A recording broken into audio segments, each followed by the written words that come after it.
মদিনার সাহাবীদের মধ্যে সবচাইতে গরীব সাহাবী ছিলেন সাইয়েদনা বেলাল রাদিয়াল্লাহু তাআলা আনহু। নিজের লজ্জাস্থান ঢাকার কাপড়টা ছাড়া তার কাছে দ্বিতীয় কোনো কাপড় ছিল না।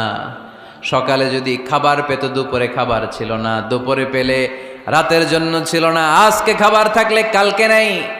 মদিনার সবচাইতে গরীব সাহাবী বেলাল রাদিয়াল্লাহু তাআলা আনহু, লজ্জাস্থান ঢাকার জন্য শুধু একটা জামা ছিল, গায়ে দেওয়ার মতো কোনো জামা নাই। এই সাহাবীর মতো গরীব কোনো সাহাবী মদিনার জমিনে নাই। এই বেলাল রাদিয়াল্লাহু তাআলা আনহুকে বিশ্বনবী ডেকে বললেন, ইয়া বেলাল আনফিক ইয়া বেলাল লা তাখশা মিন যিল আরশি ইকলালা। ও বেলাল, আল্লাহর রাস্তায় দান করো, কারণ আমার আল্লাহর ধনভাণ্ডারের কমতি নাই। সাইয়েদনা বেলাল রাদিয়াল্লাহু তাআলা আনহু সবচেয়ে গরীব। শুনতেছেন? বুঝতেছেন? সবচেয়ে গরীব। ডাউন পার্টটা ঢাকার মতো একটা গার্মেন্ট ছিল, একটা কাপড়, এটা পেঁচায় আসতো, নামাজ পড়তো। গায়ে রাখার মতো কোনো জামা নাই, আর খাবার দাবার টাকা পয়সা বলতে নাই। ওই সাহাবীরে বিষ্ণু ইসা ইসলাম বললেন, আনফিক বেলাল, বেলাল তুমিও দান করো, তুমিও দাও, দানের হাতকে প্রশস্ত করে দাও। আনফিক ইবনা আদম উনফিক আলাইক, হে বানি আদম দাও, দিলে আমি তোমারে দেব। কেজির এটা হুজুরে দিয়ে দিলাম, এরপরে কেউ আমার 20 কেজি দিলে ওইটা ধরবো, ওইটা আবার আরেকজনরে দিব, এরপরে আরেকজন 30 কেজি দিলে ওইটারে ধরবো।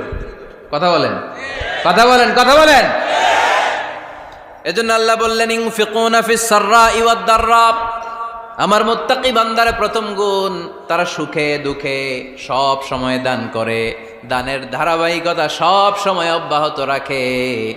যারা সুখে দুঃখে সচ্ছল অসচ্ছল সব অবস্থায় দান করে, তাদের নাম হলো মুত্তাকি। মুত্তাকিদের প্রথম বৈশিষ্ট্য দান করে। আপনারা দান করেন তো? কিশোরগঞ্জের ভাইয়েরা সবাই করেন? করেন তো? Take it as a reminder.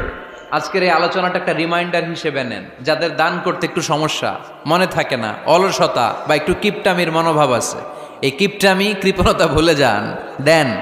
দেন না একটু, আপনারা দিবে কে? বিশ্বাস হয়? দিলে বাড়ে, দিলে না দিলে কমে, কারণ আপনি দিলে আপনারে দিবে কে? তবে গোপন অবস্থায় দেওয়াটা উত্তম। প্রকাশ্য দান করলে আল্লাহ কবুল করেন, ওইটাতেও সওয়াব আছে, কিন্তু গোপনে দান করলে বেশি খুশি হয় কে? গোপনে দান করলে আল্লাহর রাগ ক্রোধ কমে যায়। আপনার কোনো পাপের কারণে আল্লাহ যদি আপনার উপর রেগে থাকে, আপনি গোপনে কিছু দান করে দেন, ওই রাগটা মুহূর্তেই ঠান্ডা হয়ে যাবে। 7 শ্রেণীর ব্যক্তিকে আল্লাহ তাআলা আরশের নিচে ছায়া দিবে কিয়ামতের দিন, যেদিন